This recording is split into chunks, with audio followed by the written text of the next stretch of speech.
Professor Johnson, how does a lawyer's perspective help in evaluating scientific theories? And aren't you a bit out of your element?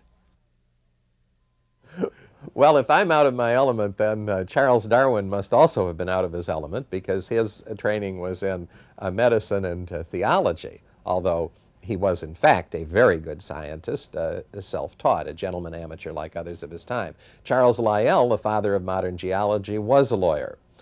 The thing about Darwinian evolution today is that it is a general philosophical concept that connects many disparate fields of science.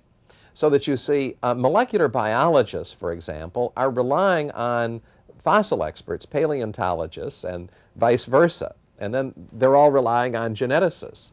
And each one of these groups of scientists outside their own element is just a generalist, is just a layman like anyone else. So there aren't really any specialists in evolution. It's a generalist's country. What a lawyer brings to this, or an academic lawyer who is philosophically oriented, is a nose for the assumptions, the patterns of thinking, the things that, as members of a particular professional culture, the people just take for granted and never question. For example, one of those things is the creative power of natural selection. If you ask these people, how do you know that mutation and selection, the Darwinian mechanisms, have the power to create complex organs, the answer they give will be some variation on, well, everybody knows that. That's common knowledge. We settled that long ago. All of these things that say, we've just decided not to think about that, but simply to assume it. So that's what a lawyer brings to this, is the ability to recognize things like that and bring them out in the open. And that's, of course, why the outsider is so unpopular with the insiders. Because the outsider is saying, look, here's where you went wrong. This is the assumption you made that was never established, and that because you couldn't establish it, you agreed to treat it as a fact among yourselves, and then to use your authority to prevent anybody from criticizing it. Well, naturally, the professional group doesn't want to hear that.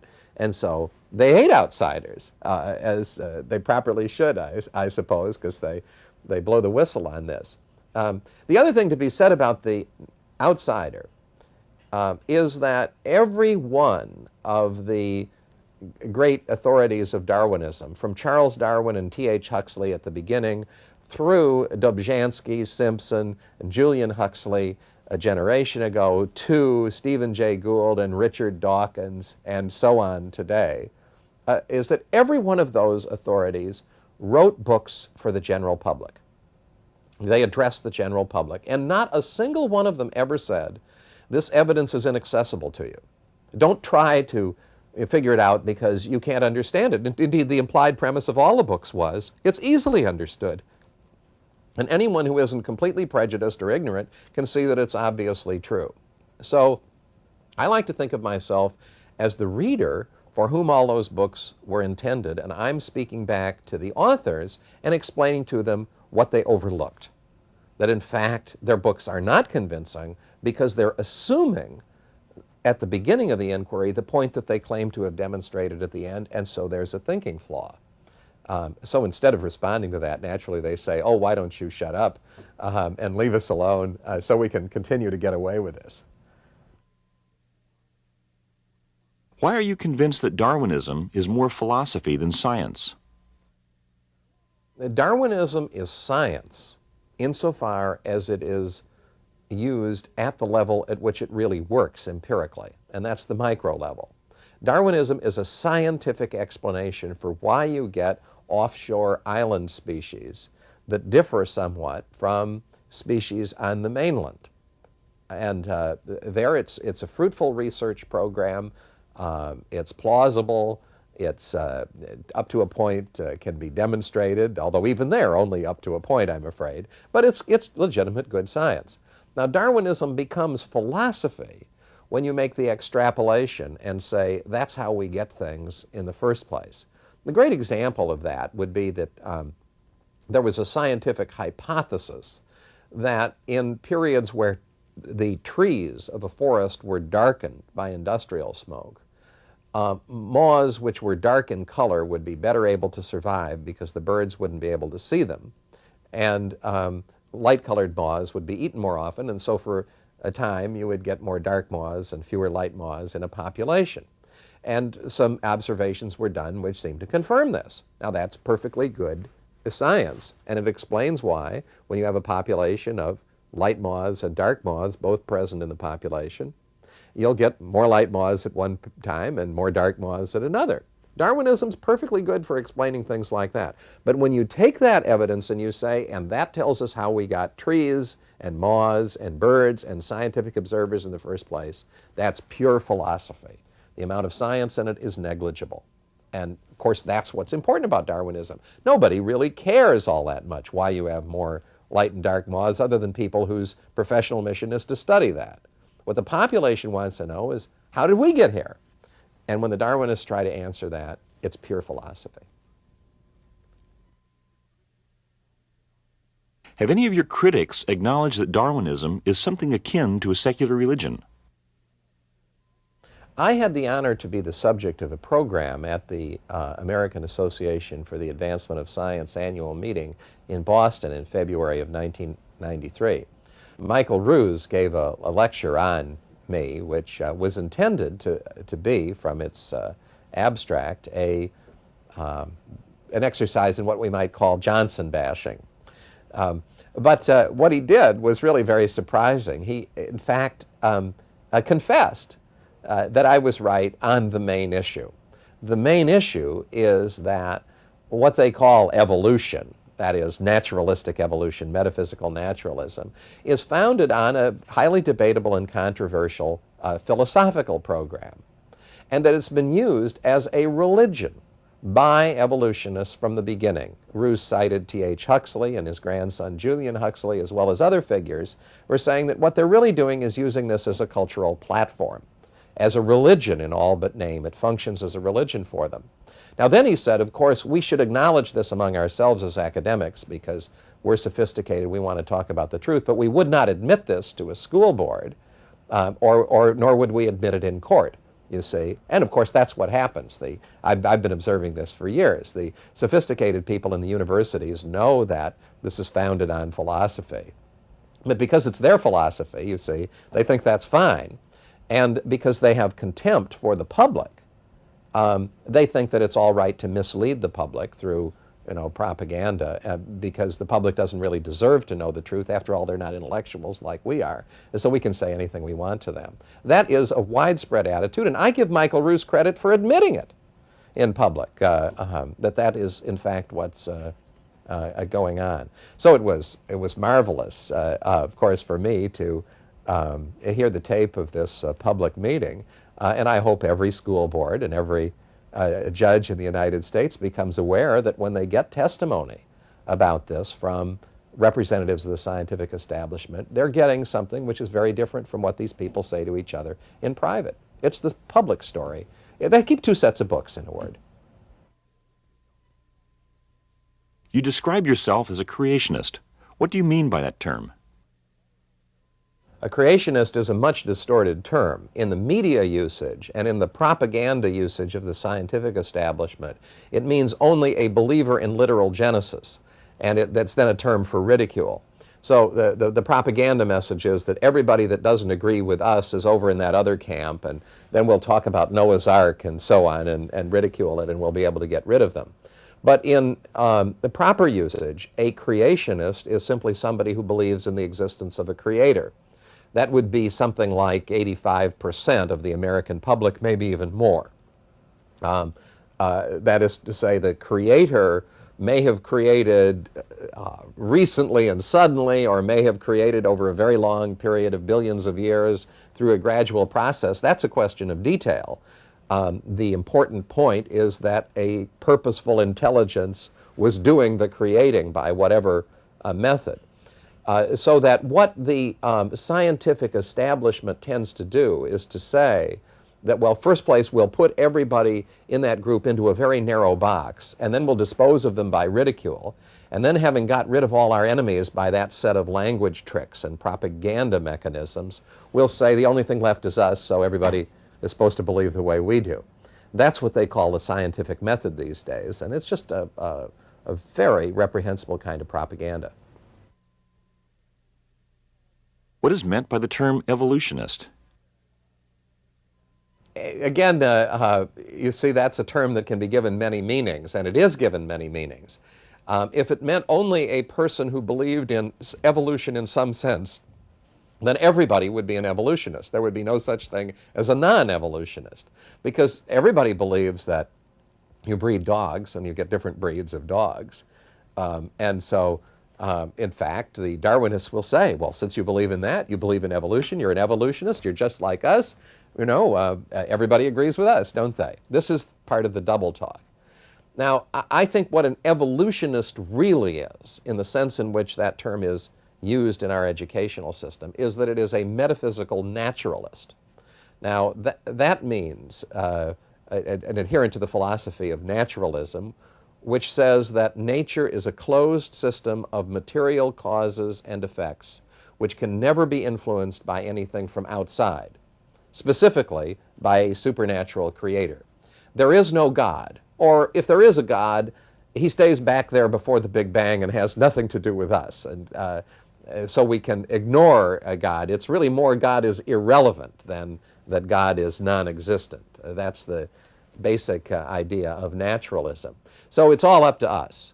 Our bodies are created by natural selection and mutation, the Darwinian mechanisms, but then from that point on, it's all up to us. We can make up whatever values we want to. And of course, they evolve and change as we want them to do in each generation, so we're fundamentally free and liberated. That is what I would call an evolutionary naturalist, which is what evolutionist comes to mean in our society. Do you consider theistic evolution to be a contradiction in terms? Theistic evolution is a contradiction in terms as the words are used in our society. It isn't an inherent contradiction in terms because a creator, God, could create by a process of gradual development, which we might call evolution. The problem with that formulation is that it isn't what evolution means in the scientific culture. In the science culture, in the science education culture, evolution means a purposeless material mechanism, you see. So it isn't being used to further a purpose, or it wouldn't be evolution. So the people who call themselves theistic evolutionists have either missed this or have decided to blind themselves to it. You see, they talk about evolution as if it just meant a gradual process that a creator could use in furtherance of his purpose. And to people who don't know any better, that sounds logical. But what they don't realize or don't tell their audiences is that that isn't what the science education world means when it uses the term evolution. They mean something that has no purpose and that excludes the creator by definition. So as used in our culture, theistic evolution is, as they say, an oxymoron, a self-canceling, incoherent term. As a result, it's used primarily to lull the theists, Christians, Jews, or whatever, into acquiescence. You see, don't worry about it because we can make these two things consistent. Well, in fact, the people who really control science education are laughing at that because they know that, in fact, at a deeper level, evolution, as they mean to teach it to everybody's children, is not compatible with theism in any meaningful form. Remember those words, factual reality. You say that Stephen Jay Gould used when he was debating with me in print. Everything that is in factual reality is natural, is material, is within the ken of science. What's outside of science is imaginary. It's subjective. Belief in God exists in your head. God exists as an idea in your head. God as a separate reality outside of science, and therefore outside of reality. People shouldn't let themselves be deceived about this point because it's basic, and the propaganda attempts to deceive people, but the reality is that God is outside of reality in the naturalistic framework.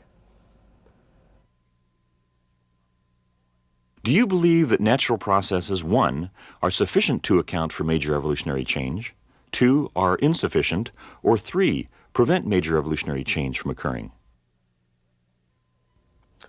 Well, if natural processes means unintelligent processes, processes not guided by and driven by a pre-existing intelligence, then I agree with both 2 and 3 as you have stated them. That is to say that unintelligent processes are not going to produce word processing programs in my computer, and for the same reason, they're not going to produce living things out of non-living chemicals. And we do know of one natural process, natural selection, which is excellent at preventing fundamental change, because it eliminates the mutants, which are the overwhelming majority of mutants, practically all ones which are either of no benefit at all to the organism or are actually harmful, will be eliminated in the end by natural selection. So there are processes which prevent fundamental change and that are inadequate to produce fundamental change, of course. But I want to emphasize that I'm talking about unintelligent processes. That's the term I prefer rather than natural processes. Because what the Creator does could be, in a sense, natural. I don't know why it isn't. The point is that it involves intelligent direction. Doesn't the natural history of life through time demonstrate the fact of evolution? Well, it demonstrates that there's been a history of life through time. One can't even talk about the fact of evolution because it's such an ill-defined thing. What is it? The history of life through time, as we read the evidence of geology today, seems to indicate that new things appear from time to time in the history of the Earth, and old things go out of existence, sometimes, not always. Some very, very ancient creatures, like bacteria, are still with us today very much as they were long ago, and even animals like the horseshoe crab and the shark are so-called living fossils, and there are many of them. But in any event, some creatures become extinct, some species become extinct, and others come into existence somehow, no one knows how. They're more or less related to what went before in that they have common features with the things that went before. And so it's reasonable to speculate that there was some possibility of development that produced them. But everything that's said beyond that is just rank speculation and really fiction. Nobody knows how all this could have happened. What do you consider to be the best evidence for evolution? What Darwin considered to be the best evidence for what he called descent with modification in 1859 is still probably the most important evidence today. It's the pattern of classification, the similarities and dissimilarities among all living things. They virtually all have the same genetic code, but then they split into categories. You have human beings within the class, within the group of primates, within the mammal class, within the vertebrate subphylum, within the animal kingdom, within the eukaryote superkingdom, you might say, that this suggests, to a certain kind of imagination at any rate, the notion that there were common ancestors that define each group. All mammals had a common ancestor with the characteristic that defines the class of mammals, and that they have inherited that characteristic. So if you think then that they had a more distant common ancestor that from which all vertebrates inherited the backbone, then this logically explains why these features exist, so that it makes evolution or descent with modification a very attractive hypothesis, so attractive that Darwin said that it would convince him that his theory was true even if all the other evidence were against him. Now, there's a flaw in this whole system, at least more than one flaw, in fact. One is that the hypothesis was taken to be true simply because of its logical and imaginative appeal without checking it out against the evidence, like the fossil evidence. It was a hypothesis that was imposed upon the evidence rather than that was tested by the evidence.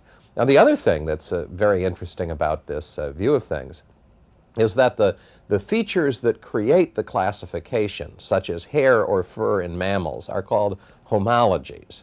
They're supposed to be inherited from a common ancestor.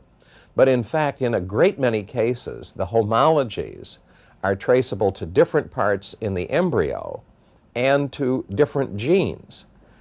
So in short, the animals get them by an entirely different route, and this is strongly inconsistent with the common ancestry hypothesis to explain them.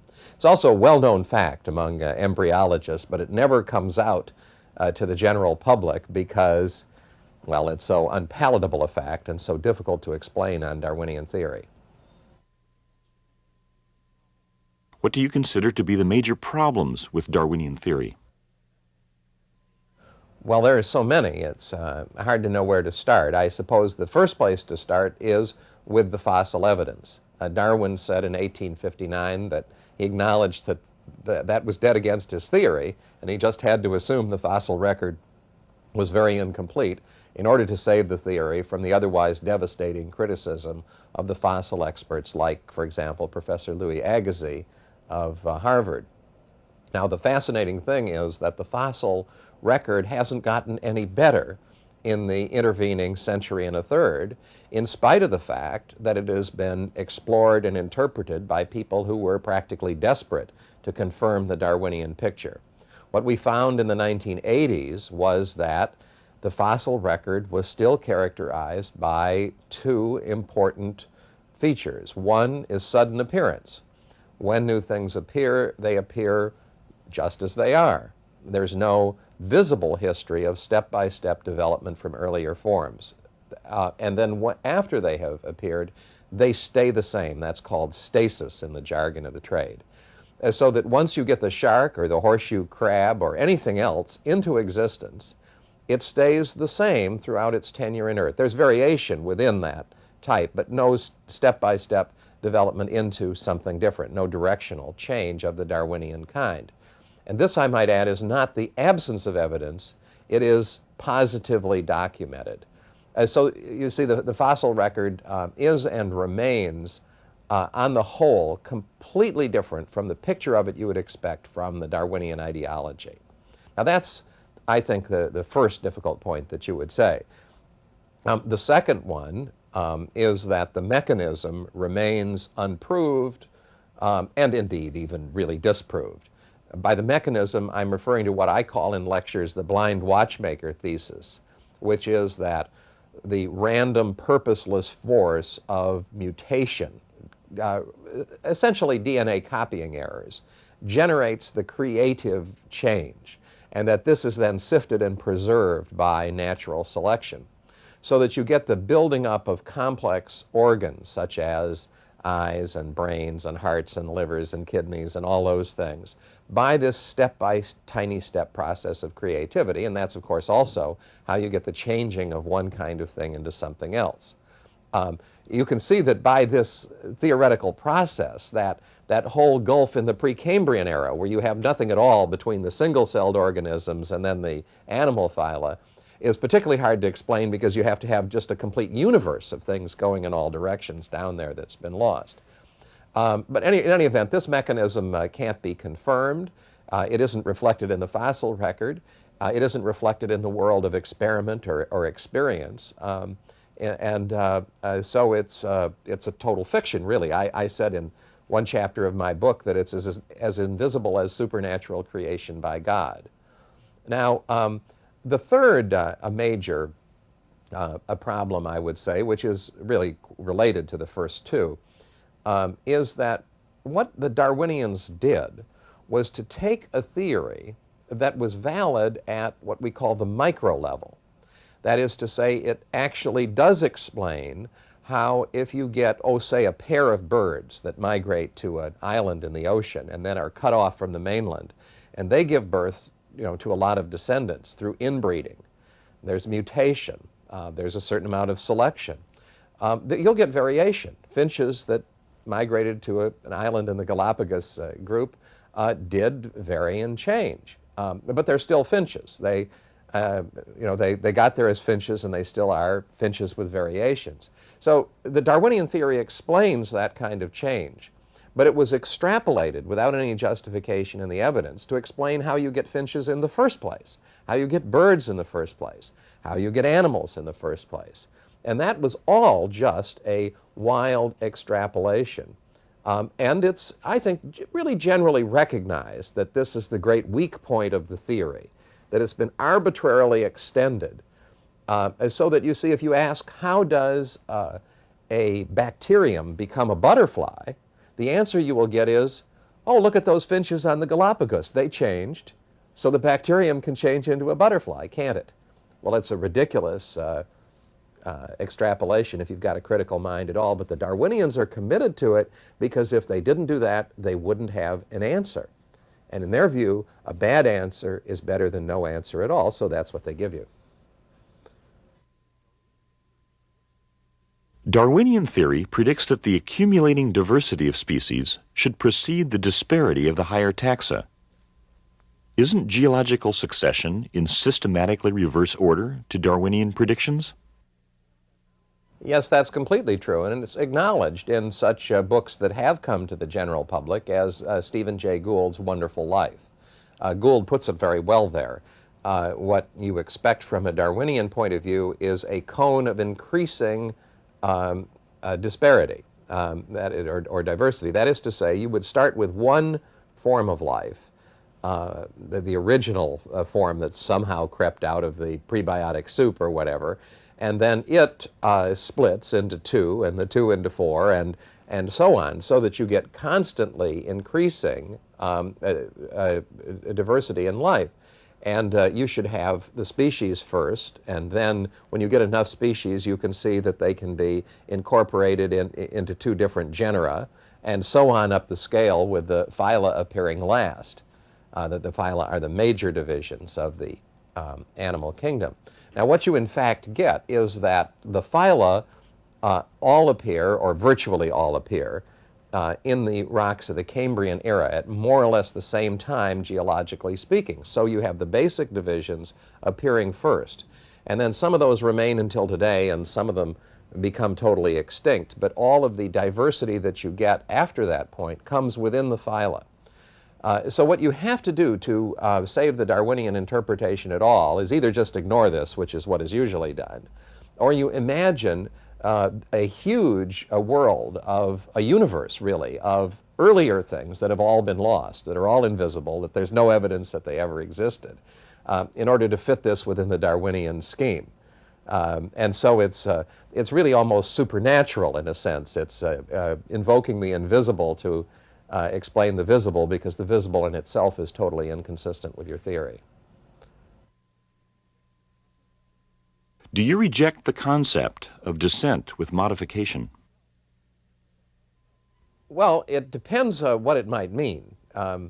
If descent with modification means, as it meant to Darwin, that the process that created animals, let us say, in the first place, is the same as the process that we observe today, where great-grandparents give birth to grandparents, who give birth to children, who give birth to grandchildren and great-grandchildren and so on, that this process of normal reproduction, where like reproduces like with small variations, extended over millions of years, is the creative process that brought animals into existence in the first place. If that's what descent with modification means, then it isn't reflected in the evidence. You see, there certainly is no evidence that a bacterium, by a process like this, gave birth to the insects and the lobsters and the worms and all of those phyla that appear in the Cambrian rocks. So I would say that descent with modification is not true if that's what it means. Now, if it is simply taken to mean that there's a basis for an inference that some mysterious process of development occurred, in which one kind of thing grew out of another, well, that maybe is true, or maybe it's a reasonable speculation, but it's so vague that I think it can't be called a scientific theory. So that's just how I'd leave it. How all of this came about is a mystery. It appears that it did not come about through that tiny step by tiny step accumulation of micro changes that is the Darwinian meaning of descent with modification. beyond that, it's an unsolved mystery. Let's just call it that. It is evident from the fossil record that fundamental body plans do not undergo major evolutionary change. Are there natural processes which prevent major evolutionary change? Yes, one of them is called natural selection. You see, in fact, natural selection is what prevents gradual step-by-step change from occurring. It's a conservative force that promotes the stasis that you actually see in the fossil record and in the evidence. And the reason for that is that if you try to change one kind of thing into something basically different, by tiny step, you're going through intermediate space where the thing isn't viable. You can imagine this in the sense of, suppose that you got a set of mutations which in themselves might be capable of turning a mouse into a whale. That's essentially what is deemed to have happened, according to the Darwinian theory. Not literally, because it's not literally a mouse, but something like that, a tiny four-legged creature, must have changed step by tiny step into a whale. But if you imagine that starting to happen, it's counterfactual because you have to imagine the mutations coming and there's no evidence that they exist. You can see that somewhere there as the mouse started to develop flippers and a big tail and a gear for breathing underwater, it had become awfully unsatisfactory as a mouse and helpless, and it would get eaten or would be unable to survive. So natural selection would weed it out. Now that's simply a gross example of something that's true in more subtle ways. Mutations result in creatures that are not viable, and natural selection stops them, and so it keeps the species roughly as it is, with variations around that stable center. If Darwinian theory is such a poor theory, why don't more scientists reject it? There are two reasons why more scientists don't reject it. One is that if they did, they would lose all of their prestige within science. They would never get another research grant. And if they didn't have academic tenure, they'd get fired. There is a system of thought control over this, which is extremely rigid. It's worth your professional life. That's another reason why an outsider has to be the one to challenge this. So that's reason number one. There's an enforcement mechanism. And even senior people are frightened about it, and they'll tell you if you get them aside where they don't think they're being overheard. The second reason is ideological. The great problem is that if Darwinism isn't true, science doesn't know what is true. You see, if the microevolution explanation isn't extrapolated to explain all of creation, then they don't know how it could have happened, and that's intolerable. All of the philosophers of science that are writing for the modern era have explained that science doesn't like to have no answer. You see, they will prefer to stick with an inadequate paradigm or general theory rather than to say, well, we just don't know what it is, because then they don't have any place to start proposing experiments, drafting proposals for research grants, and so on. So they'll stick with the false theory if the only alternative is no theory at all, and that's the situation that they're in. Why don't scientists consider creation to be an alternative explanation of origins? Well, creation, in the sense I would be using it in answering that question, means that whatever process it was that brought life or the major body plans or whatever into existence was intelligent. That is, it involved a pre-existing intelligence. So creation in this sense doesn't mean literal genesis or anything. It means that broader concept of a pre-existing purposeful intelligence acting to bring about the existence of life forms. That is unacceptable not because the evidence is against the proposition that it happened, but because it suggests the existence of something outside of science. You see, science might be able to find out something about when the process happened or even how it happened, but the author of the process would be something removed from the ken of science. So something couldn't be fully understood or controlled through the scientific method. And the scientific method, as it's developed in our culture, is imperialistic. It must conquer everything. So anything that is in principle outside its purview cannot have any real existence. That's why, Stephen Jay Gould, in criticizing me, said, oh, science incorporates all of factual reality, you see. And that's why particle physicists like Steven Weinberg and Stephen Hawking and others are proposing a theory of everything, you see, because everything is within the ken of a scientific theory. And if it isn't, they refuse to recognize its existence. So that's why creation is simply forbidden. It's a thought crime even to mention it. If science is limited to naturalism, what possible alternatives could exist to evolutionism? Well, certainly. One of the alternatives is that the full truth about origins is simply not accessible to the kind of science that we do today. Now, to suggest that, of course, enrages a certain kind of scientist, although actually the majority of scientists aren't bothered by the idea at all. But the ideologues who promote things like Darwinism or theories of everything are enraged by that.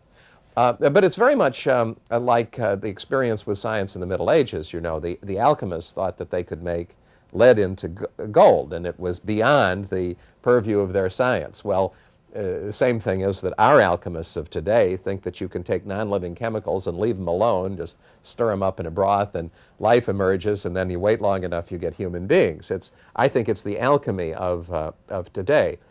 So one thing we really ought to consider is that at least the kind of science that we do today can't tell the full truth about origins.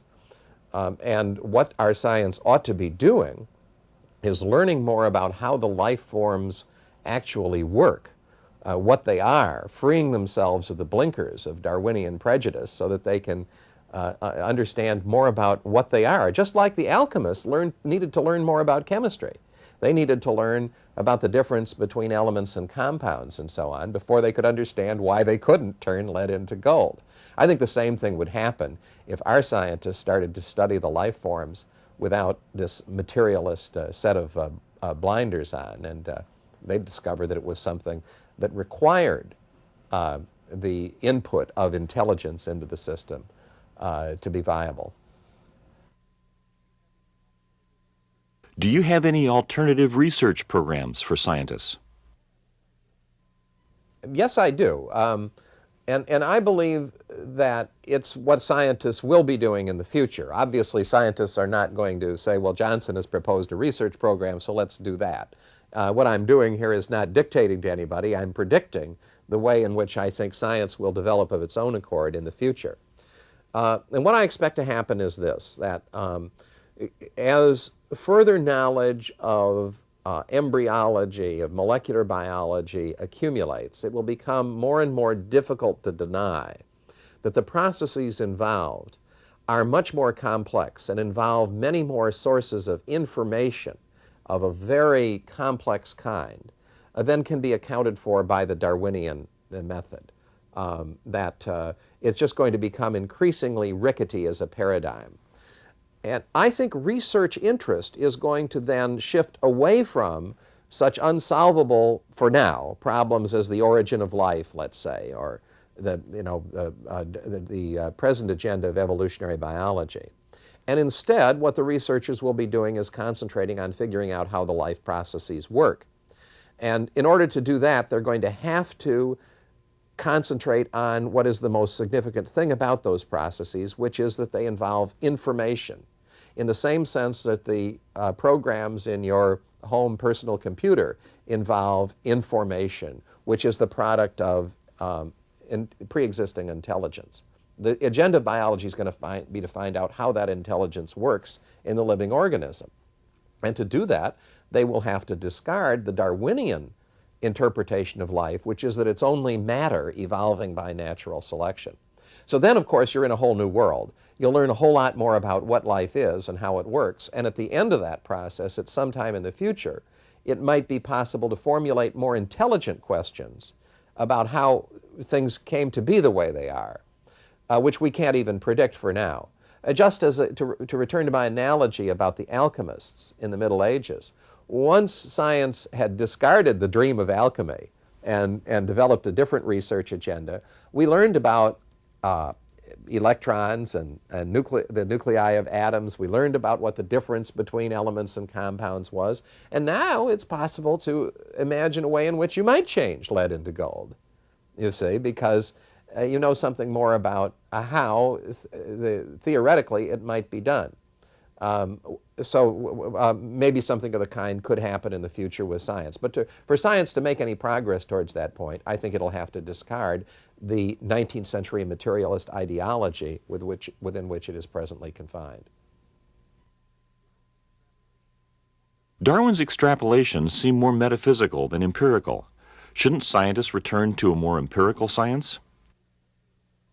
Yes, a return to a more empirical science implies a return to a more modest science, you see, and that's the rub.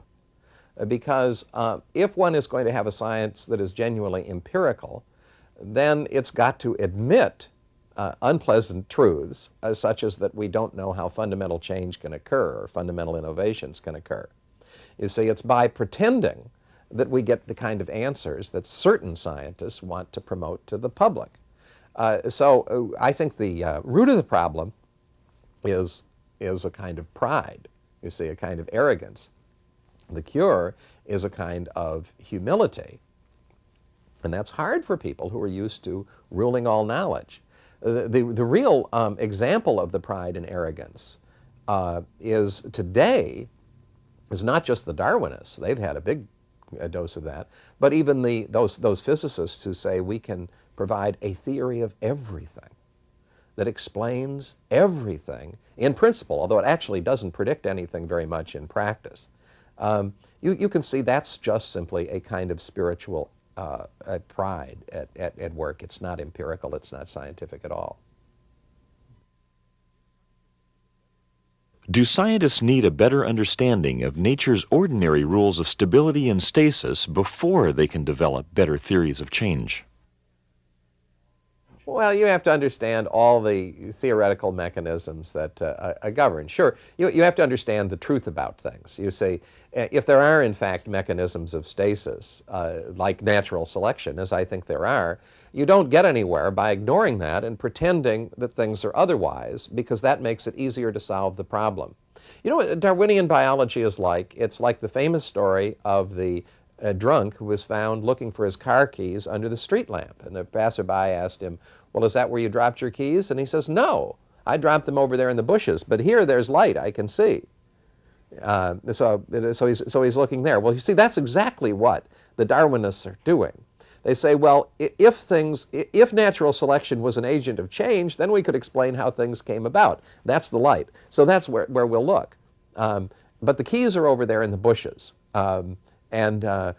Even if there isn't any light over there, that's where eventually you're going to have to look if you're going to have any hope of finding the truth.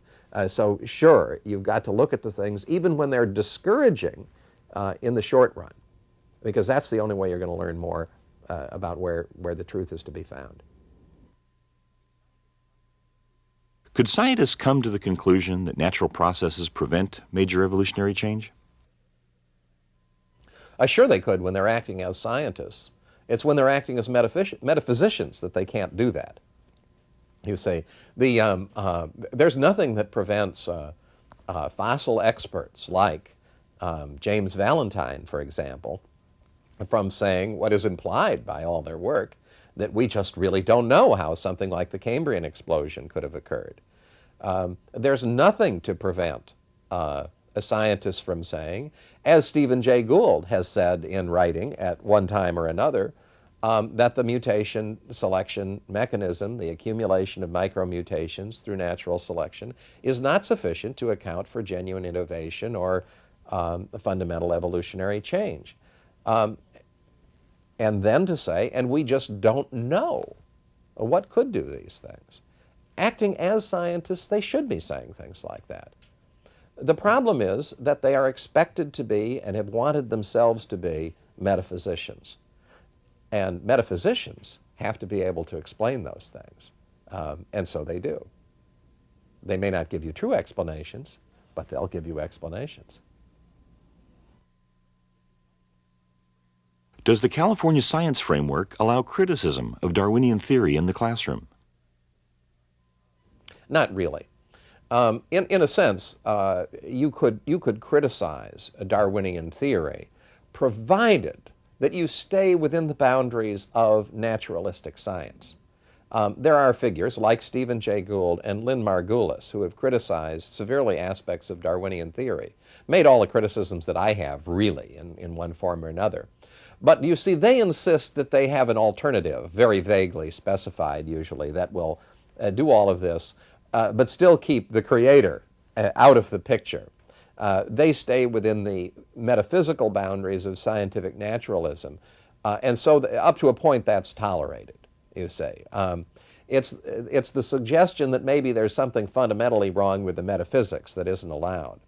And so both at the high school and at the university level, the scientific culture, the rulers of science, are determined to exclude anyone who raises those questions from the entire ambit of science. They are determined to keep the solution to those questions, where did we come from, what was the creative process, within their domain, and to exclude from that domain anyone who raises the philosophical questions. And thus, even an established science professor who does that will find that they are the subject of disciplinary action, of boycotts of some kind, and a massive peer disapproval, which is in itself a tremendous force to correct somebody and to bring them into line. Scientists tell me all the time how afraid they are of incurring that kind of disapproval, because you see, in science, peer approval is what the process is all about. That's how you get recognition, how you get research grants, how you get jobs, how you get everything that the career provides. So there's that thought control enforcement, and it's very effective. What can be taught legally in the science classroom? Well, that's unclear right now. There's authority that even at the university level, one may not tell students that there might be something wrong with the naturalistic picture. There actually is a Court of Appeals opinion which seems to suggest that. I can't believe that that's really the law, but there is a lot of feeling among intellectuals and even among judges that academic freedom and freedom of speech stops at this issue, that naturalism is sacrosanct. Really, that's what it is. It's Darwinism as a manifestation of metaphysical naturalism, and that freedom of speech just does not apply to this issue. Oh, in the home it's okay, you say, or in church you could say things, but out in public where it might make a difference.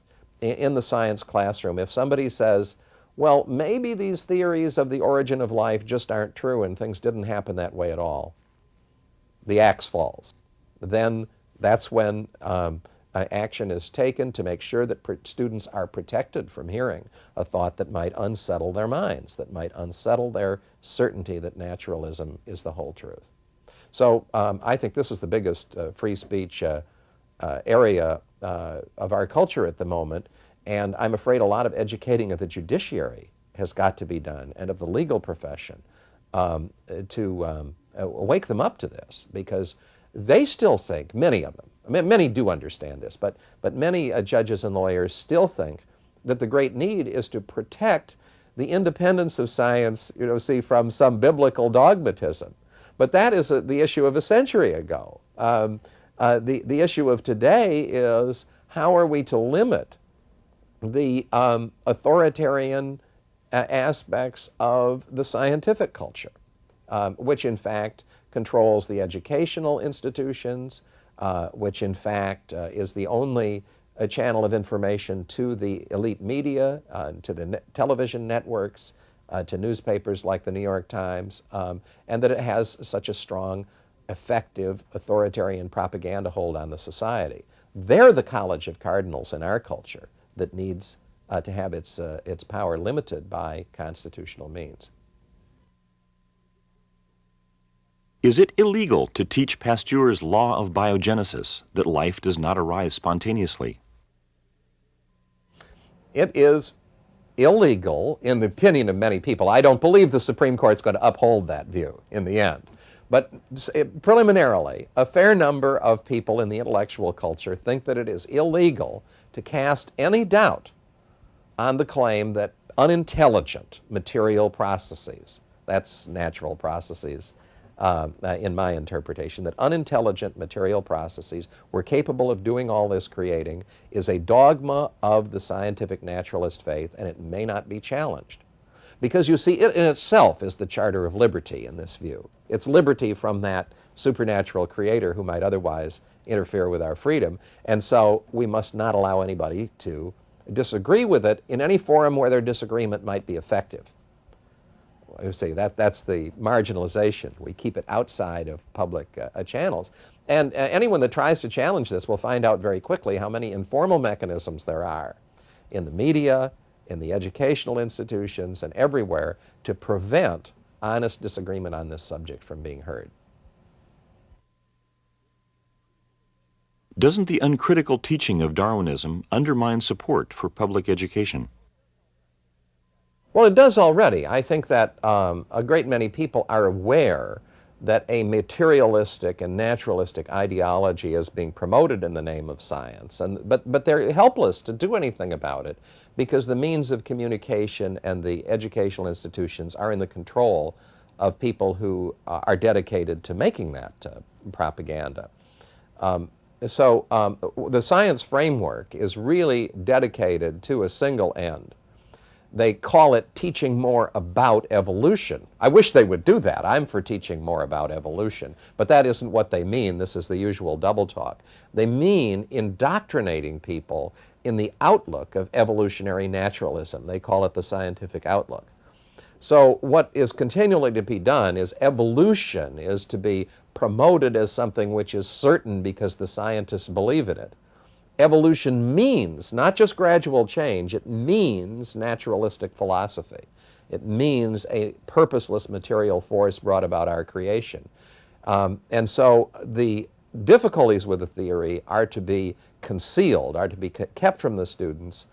Only the certainty that it's true is to be communicated, and then they'll gradually learn more and more about it as they go along. But it's a campaign of indoctrination done to promote a philosophy, really a religion in all but name, under the guise of science. Does the uncritical teaching of Darwinism constitute the establishment of a secular religion? Yes, it does. In fact, one of my articles is called The Establishment of Naturalism. That's what's aimed to be done. Now, this is all being done in the best of good faith by people who think it's good for us, you see, to be converted to their quasi-religious ideology. Their view is that that supernatural creator God does nothing but cause trouble. You see, it's an authority figure who tells us that we can't do everything that we want to do. Who tells us that everything isn't within our control and knowledge. You see, we don't want to have anything like that that tells us there are limits on what we can do or accomplish. And so we want to get rid of that creator, and the way to do that is to convince ourselves, and eventually everybody's children, that we are the products of, in George Gaylord Simpson's words, a purposeless material process that cared nothing for us, that cares nothing about what we do. So, you know, it's all consistent with the general platform of liberation, sexual and otherwise, that is so, you know, deeply desired by many of the cultural leaders of our society.